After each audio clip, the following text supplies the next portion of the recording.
पूरा सुख तुम्हारे घर के अंदर है। दुकान भी अच्छी है, घर भी अच्छा है, 2 मंजिल का, 3 मंजिल का, सब बना। और पति खूब दारू पिए, खूब गाली दे, दिन रात नशे में धुत रहे, तो मेरी जीजियों से पूछना है, ईमानदारी से बोलो, वो घर किसी काम का है? जम के तो बोलो जरा। नहीं। वो सोफा सेट किसी काम का है? वो धन और दौलत किसी काम की है? घर में सोफा सेट है, डाइनिंग सेट है, हीरे का सेट है, सोने का सेट है, चांदी का सेट है, बर्तन का सेट है, और आदमी अपसेट है, तो वो सेट किसी काम का नहीं है महाराज। वो सेट किस काम का? उस सेट की कोई मूलता नहीं, उस सेट की कोई महत्वता नहीं, उस सेट की कोई प्रधानता नहीं।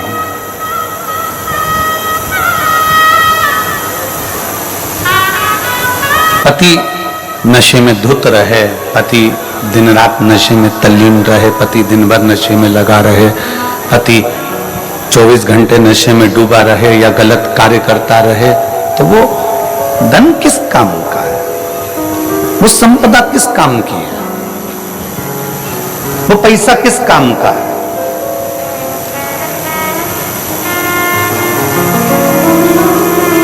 उस धन की कोई मूलता नहीं। हमने भिलाई की कथा में एक बात कही थी, श्रीमती कौशल्या देवी सहाय जी यहां पर बैठी हुई हैं।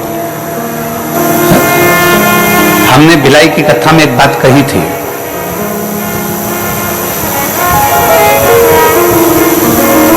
कि भारत की भूमि का कोई ऐसा मुख्यमंत्री नहीं है जिनकी धर्मपत्नी कथा बैठकर सुनती हो। केवल छत्तीसगढ़ शासन के मुख्यमंत्री जी ऐसे हैं जिनकी धर्मपत्नी कथा में बैठती है। और मैं इनको बहुत बहुत धन्यवाद भी देता रहता हूं कि आपको साधुवाद है। और पूरी टीवियां खोलकर देखना, दिन भर कथा आती है, प्रत्येक प्रदेश की आती है, प्रत्येक देश की आती है, पर कहीं पर कोई आपको नहीं मिलेगा। पर शंकर के प्रति जो इनका विश्वास है, दोनों धर्मपत्नी, पति और पत्नी दोनों का, माननीय मुख्यमंत्री जी का भी और माननीय मैडम जो विश्वास शिव के प्रति है,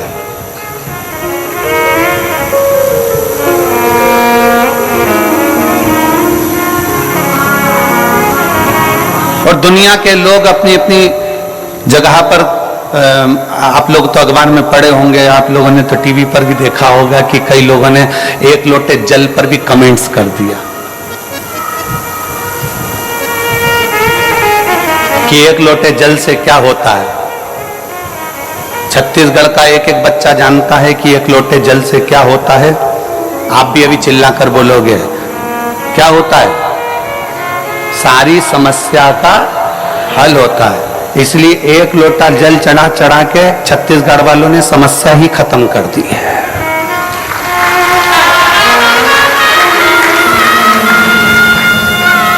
छत्तीसगढ़ वालों ने एक लोटा जल चढ़ा चढ़ा के समस्या खत्म कर दी। इसलिए अब लोगों को लग रहा है जगह जगह जाकर कर रहे हैं, जल चढ़ाने से क्या होगा, क्या होगा, क्या होगा। उनको चिल्लाकर कहना चाहिए सारी समस्या का हल लोटा जल। एक लोटा जल चढ़ा, इसलिए समस्या पूरी खल्लास, समस्या पूरी समाप्त। भीतर से शिव भक्ति को जागृत करिए, भीतर से शंकर के प्रति भक्ति को जागृत करिए।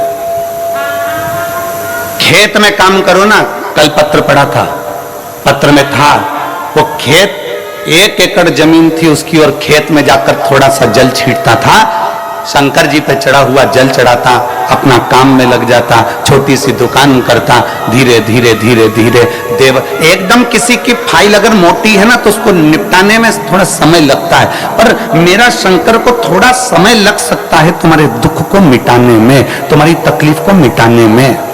डिले कम करो। तुम्हारे दुख को मिटाने में, तुम्हारी तकलीफ को मिटाने में थोड़ा समय लग सकता है, थोड़ा समय लगेगा, पर धीरे धीरे धीरे धीरे वो दुख तुम्हारा, वो तकलीफ तुम्हारी, वो कष्ट तुम्हारा मिट ही जाए। धीरे धीरे वो तकलीफ, वो कष्ट, दुख तुम्हारा समाप्त होते चले जाए। चढ़ाते रहो, शिव के धाम जाते रहो, शंकर के मंदिर जाते रहो, शिव को एक लोटा जल समर्पित करते रहो। क्या मिलेगा, कैसे मिलेगा, कब मिलेगा, ये वो जान सकता है, उसके सिवाय कोई नहीं जानेगा। वो क्या करेगा, कैसे करेगा, ये उसके ऊपर निर्भर करता है।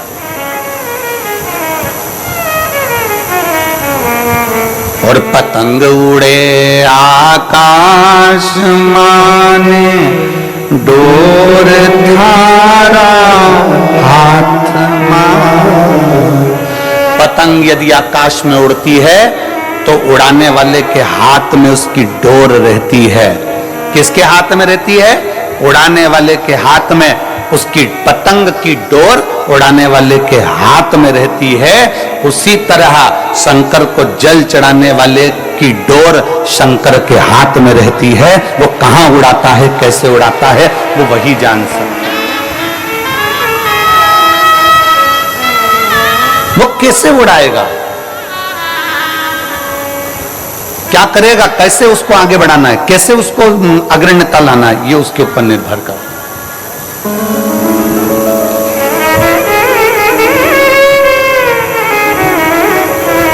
शिव महापुराण की एक बात बड़ी सुंदर है कि कर्म मत छोड़ो, मेहनत मत छोड़ो, कर्म करते रहो, मेहनत करते रहो, खेती करते रहो, दुकान चलाते रहो, नौकरी करते रहो, व्यापार करते रहो, व्यवसाय करते रहो, कर्म करते रहो।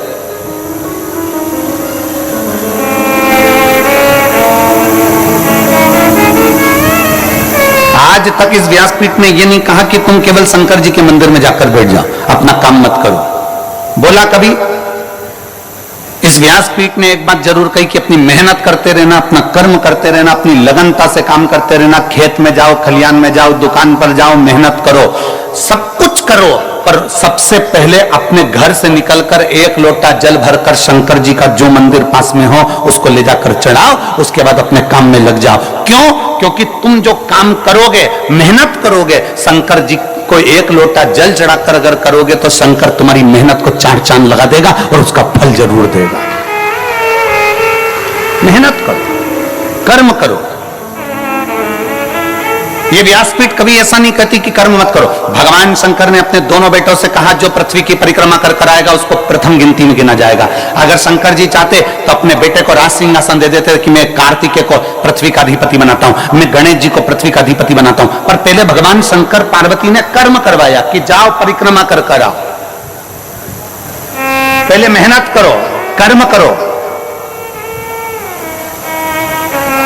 और तुम मेहनत करोगे, कर्म करोगे तो सफलता मिलेगी ही, ये निश्चित है, सफलता मिलेगी।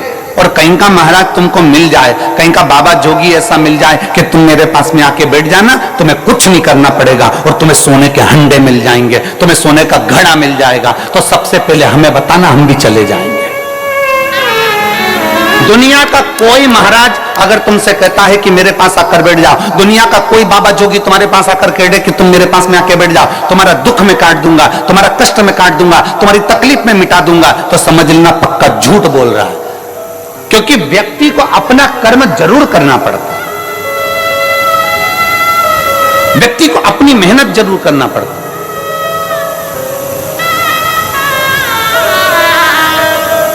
अब हम आपसे पूछें, आप सब अपना अपना गांव छोड़कर, नगर छोड़कर, घर छोड़कर बहुत दूर गाड़ियां खड़ी करवा दी और पैदल चलकर कथा के पंडाल में पहुंचे। मेहनत करी कि नहीं करी? कर्म करा कि नहीं करा? कर्म करा तो यहां तक पहुंचे हो, पहुंचे हो, कथा मिल रही है, पहुंचे हो तो कथा श्रवण कर रहे हो, मिल रही है। तो ये अंदाजा लगाकर रखना, अगर तुम कथा तक आए हो तो एक ना एक दिन मेरा शंकर भी तुम्हारे दरवाजे तक जरूर आएगा। आपकी लगनता से, आपके कर्म से, आपकी मेहनत से मेरा शिव आपके नजदीक पहुंचता है।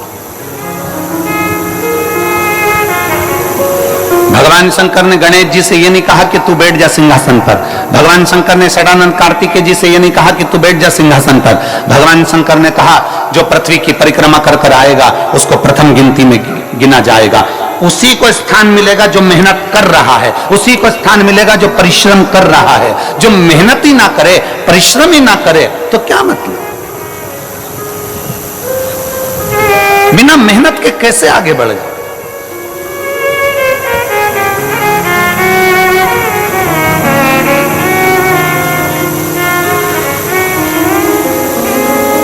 राजा विक्रमादित्य की एक कथा आती है।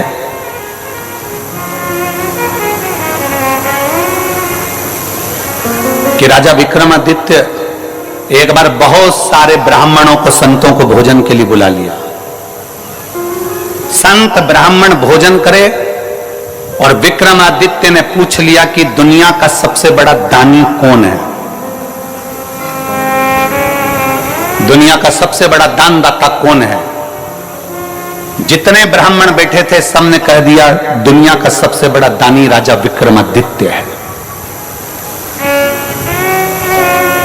दुनिया का सबसे बड़ा दानदाता राजा विक्रमादित्य है, अवंती का नरेश है। एक ब्राह्मण बैठा था, एक संत बैठा था, वो मुंह उतार कर बैठ गया। उसने नहीं कहा कि दुनिया का सबसे बड़ा दानी राजा विक्रमादित्य है, ये वो बोला ही नहीं। उसने नहीं बोला दुनिया का सबसे बड़ा दानदाता राजा विक्रमादित्य है, ये वो बोला ही नहीं। उसके मुख से शब्द नहीं निकला, आवाज नहीं निकली। राजा विक्रमादित्य ने देखा कि ये बहुत देर से बैठा है, चुप होकर बैठा है, सबने बोला पर ये नहीं बोला है, इसका मुख उतरा हुआ है, इसका चेहरा उतरा हुआ है, जरा मैं इससे पूछूंगा जरूर, इसके मन में कुछ चल रहा है। राजा विक्रमादित्य ने उसको बुलाया और बुलाकर पूछा, क्यों ब्राह्मण देवता, सबने कहा कि दुनिया का सबसे बड़ा दानवीर राजा विक्रमादित्य है, पर आपने नहीं बोला, क्या बात है? आपके मन में कोई संशय है?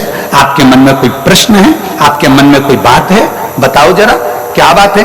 क्या संशय है? क्या विचार है आपका?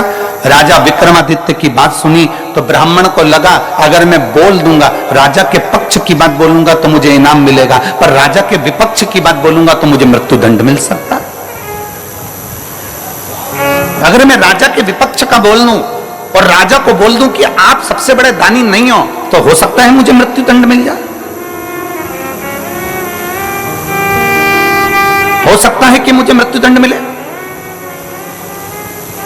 नहीं नहीं महाराज, ऐसी कोई बात नहीं है। राजा विक्रमादित्य ने कहा, नहीं महाराज, आप ब्राह्मण होकर झूठ नहीं बोल सकते। अगर ब्राह्मण होकर झूठ बोल रहे हो तो यह श्रेष्ठता नहीं है तुम्हारी।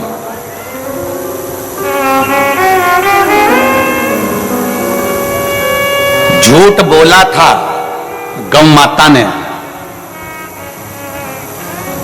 भगवान राम जी के आगे, तो आज भी गौ माता का मुख झूठा कहा जाता है, इसलिए गौदान गाय की पूंछ पकड़कर किया जाता है। आप झूठ ना बोलिए, आप सत्य बोलने का प्रयास करिए। और गया क्षेत्र में एक बार झूठ बोला है ब्राह्मण देव ने कि सीता जी ने कोई पिंडदान नहीं किया है। मां जानकी जी का श्राप भी लगा है ब्राह्मण देवता। फाल्गु नदी ने झूठ बोला तो फाल्गु को भी श्राप लगा। आप झूठ ना कहिए, आप सत्य बोलिए।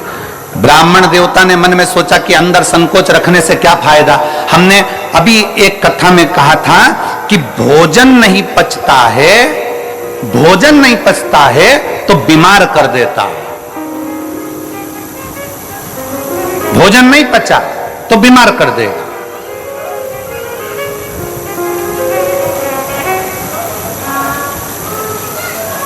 यदि भोजन नहीं पचा तो हमको बीमार कर देगा, और किसी की बात नहीं पची तो चुगलखोर बना देती है।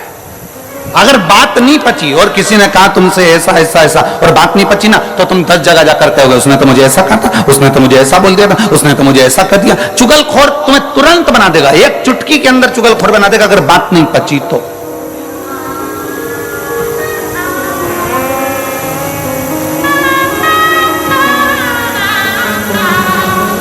धन नहीं पचा तो तुम्हें अहंकारी बना देगा।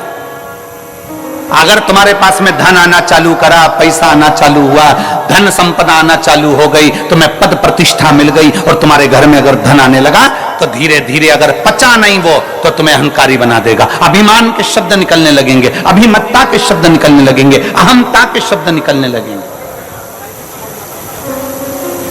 अभिमत्ता के शब्द निकलने लगेंगे। भोजन नहीं पचा बीमार कर देगा, बात नहीं पची चुगलखोर बना देगी, और धन वैभव सत्ता नहीं पची तो तुम्हें अहंकारी बना देगी। अभिमत्ता अहम तुम्हें प्रदान कर देगी, अहंकार।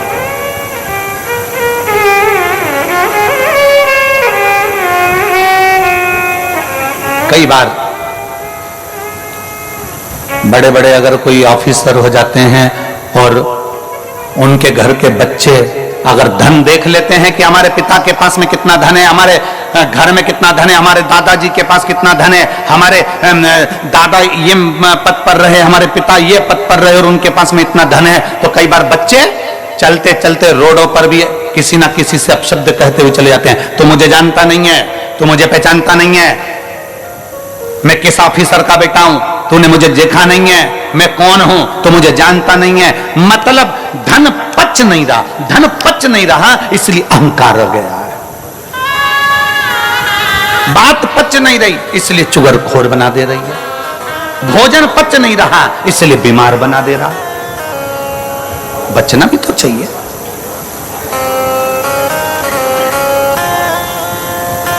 भोजन पचेगा तो कभी बीमार नहीं होगे, बात पचेगी तो कभी चुगलखोर नहीं होगे, धन पचेगा तो कभी अहंकारी नहीं होगे। पचाना सीखो, पचाना सीखो।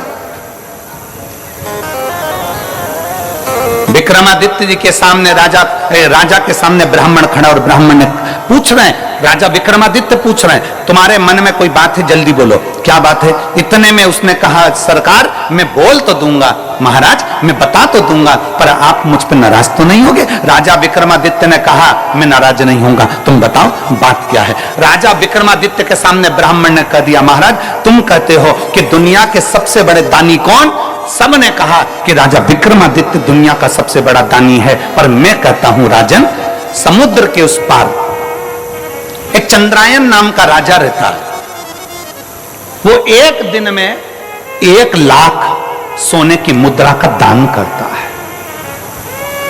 एक दिन में जब तक वो 1 लाख सोने की मुद्रा का दान ना कर दे तब तक ना वो अन्न ग्रहण करता है ना वो पानी पीता है। राजा विक्रमादित्य ने सोचा कि ये ब्राह्मण बोला।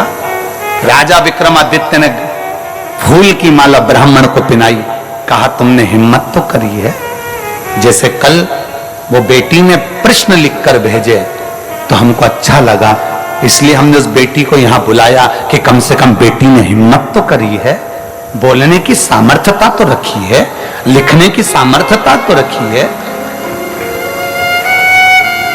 केवल सहे जाओ सहे जाओ सहे जाओ वो श्रेष्ठता नहीं है, थोड़ा बोलने की भी दम चाहिए, थोड़ा लिखने की भी सामर्थ्यता चाहिए।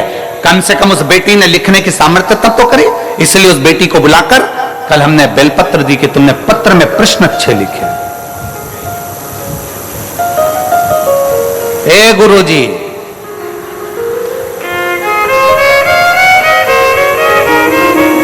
कम से कम उसने लिखने की सामर्थ्यता तो रखी, उसकी प्रसन्नता है, हमको बहुत बहुत प्रसन्नता है, उसके लिए बहुत साधुवाद है। ऐसी बेटियों के लिए तो तुमको ताली ठोकर बहुत जोरदार स्वागत करना चाहिए कि उनकी प्रसन्नता है, आपके मन का बल तो सामने प्रकट हुआ।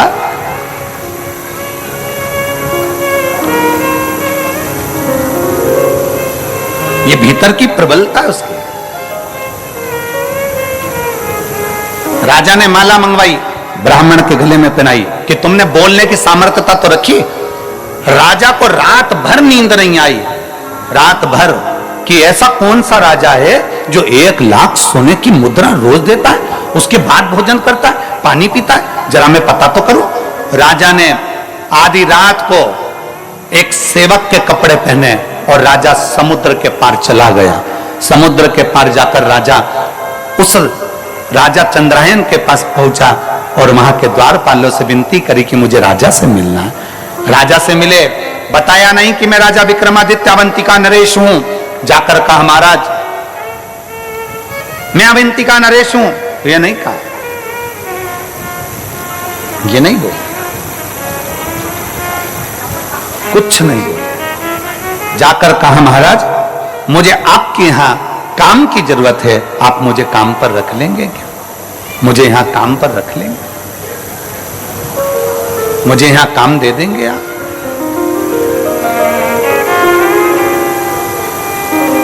आप मुझे काम प्रदान कर देंगे?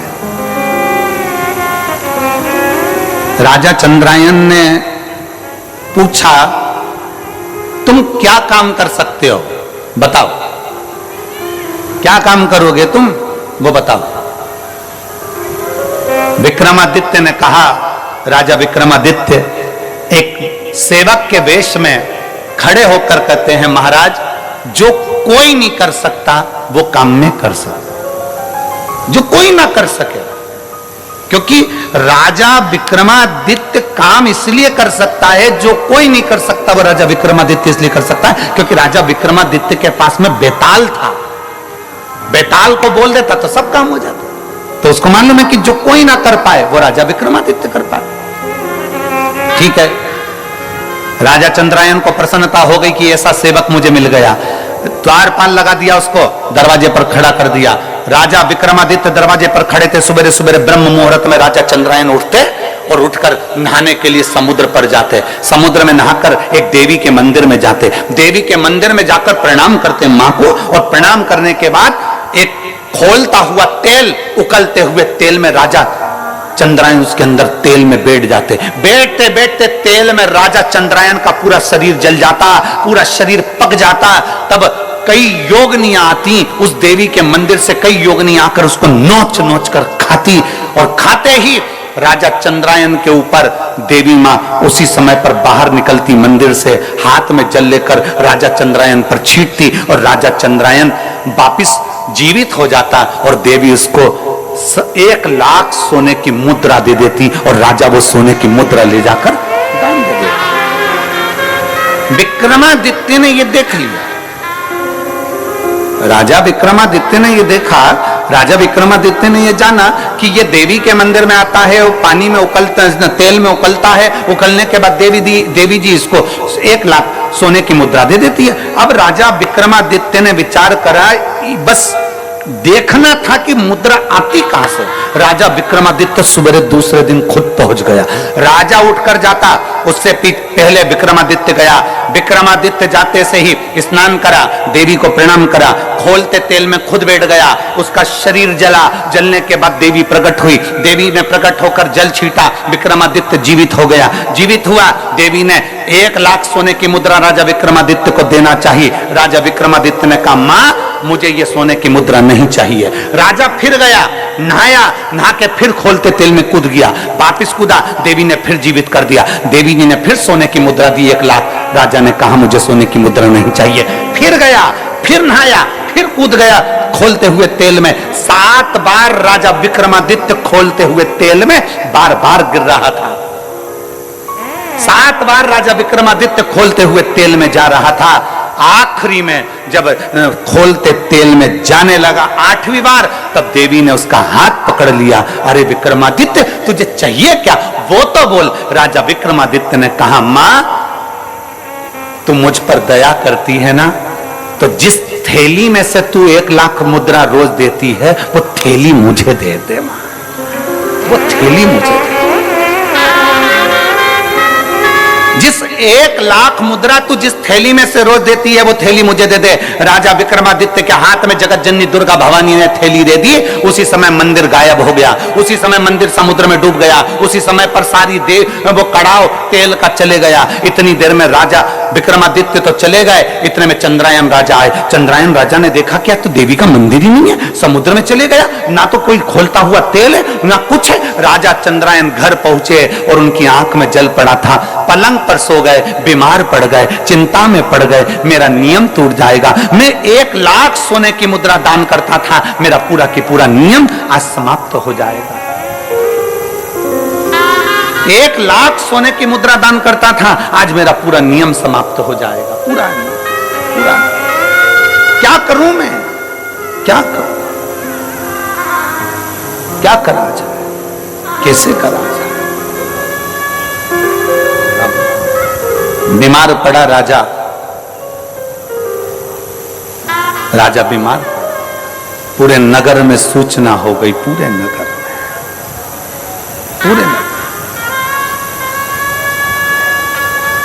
और पूरे नगर में जब सूचना हुई, पूरे नगर में जब सूचना हुई, सारे नगर में सूचना पहुंच गई और पूरे नगर में जब सूचना पहुंची, सूचना होने पर मालूम पड़ा कि राजा बीमार पड़ गया। विक्रमादित्य राजा के पास में पहुंचे और राजा विक्रमादित्य ने कहा, महाराज आप बीमार क्यों पड़े हो। राजा चंद्रायन ने अपनी पूरी बात बता दी। विक्रमादित्य ने कहा, महाराज बीमार मत होइए, ये सोने की थैली लीजिए, रोज 1 लाख मुद्रा इसमें से निकाल लीजिए, दान कर दीजिए। राजा चंद्रायन ने पूछा विक्रमादित्य से, तुम्हारे पास ये थैली कैसे आ गई। महाराज जब आप मुझे सुबह अपने साथ लेकर गए, मैं दरवाजे पर खड़ा था, मैंने देखा आप खोलते हुए तेल में उकल रहे थे, चीख रहे थे, आपका दर्द मुझसे सहन नहीं हुआ, इसलिए देवी मां की आराधना कर कर वो थैली में आपके लिए लेकर आ गया। ये लो थैली आपके पास में रखिए। वो थैली में आपके लिए लेकर आ गया, ये थैली आपके पास रखिए। ब्राह्मण को सूचना मिली कि राजा चंद्रायन को सोना उगलने वाली थैली विक्रमादित्य दिया है। तब राजा के दरबार में आकर ब्राह्मण चिल्लाकर बोला कि राजा विक्रमादित्य जैसा दानी दुनिया में कोई नहीं हो सकता। अगर वो थैली धमतरी वालों तुम्हें मिल जाती तो संसार के किसी व्यक्ति को वो सोना उगलने वाली, सोना देने वाली, 1 लाख स्वर्ण मुद्रा देने वाली थैली संसार के किसी व्यक्ति को मिल जाती तो कोई उस चंद्रायन राजा को नहीं देता, स्वयं दान करता, स्वयं करता। पर विक्रमादित्य वो दानी थे जो दूसरे का दुख देखा नहीं जाता था। उनको उकलते हुए तेल में देखा, उनको तड़पते हुए देखा, तो राजा विक्रमादित्य ने सोचा ये रोज तेल में उकलेगा, इसलिए मुझे ये देखा नहीं जाएगा, तो सोने की थैली दे दी। अब मत उकलना, ये सोने की मुद्रा तुम दान करते रहो, ये सोने की मुद्रा तुम देते रहो, ये सोने की मुद्रा तुम प्रदान करते रहो। दानी वो नहीं है जो बहुत सारा धन दे दे, दानी वो नहीं है जो किसी को वस्त्र दे दे, दानी वो नहीं है जिस किसी को पूंजी दे दे, दानी वो नहीं है जो किसी को स्वर्ण दे दे, दानी वो नहीं है जो बहुत सारा धन दौलत संपदा दे दे। दानी वो है जो दूसरे का चेहरा देखकर पहचान जाए कि इसके दिल में दर्द क्या है, इसको तकलीफ क्या है, इसको कष्ट क्या है, इसके अंदर इतना दर्द क्यों छुपा हुआ है, ये रोता क्यों है, क्यों इसकी आंख में आंसू है। दुनिया का सबसे बड़ा दान, अगर संसार का कोई दान सबसे बड़ा है तो वो प्रेम का दान है। आप किसी के दुख में शामिल हो जाएं, आप किसी के तकलीफ में शामिल हो जाएं, आप किसी के कष्ट को थोड़ा कम कर दीजिए, किसी के यहाँ जाकर उसके दुख को कम कर दीजिए, किसी के कष्ट को कम कर दीजिए, तो दुनिया के दानी कहलाओगे। इसलिए शंकर भगवान को ओघड़ दानी कहा जाता है। शिव जी को ओघड़ दानी इसलिए कहते हैं क्योंकि मेरा भोलेनाथ 1 लोटा जल चढ़ाने वाले का दुख नहीं देख सकता, उसका दुख तुरंत काट देता है, इसलिए उसको ओघड़ दानी कहते हैं। मेरे शंकर भगवान को ओघड़दानी इसलिए कहा जाता है क्योंकि वो दूसरे का दुख नहीं देख सकते, दूसरे की तकलीफ नहीं देख सकते, दूसरे का दर्द नहीं देख सकते। जो शंकर जी के मंदिर में गया, गरीब है, अमीर है, जैसा है, शिव को 1 लोटा जल चढ़ाता है तो उसके दुख को वो काट देता है, उसके दर्द को वो मिटा देता है।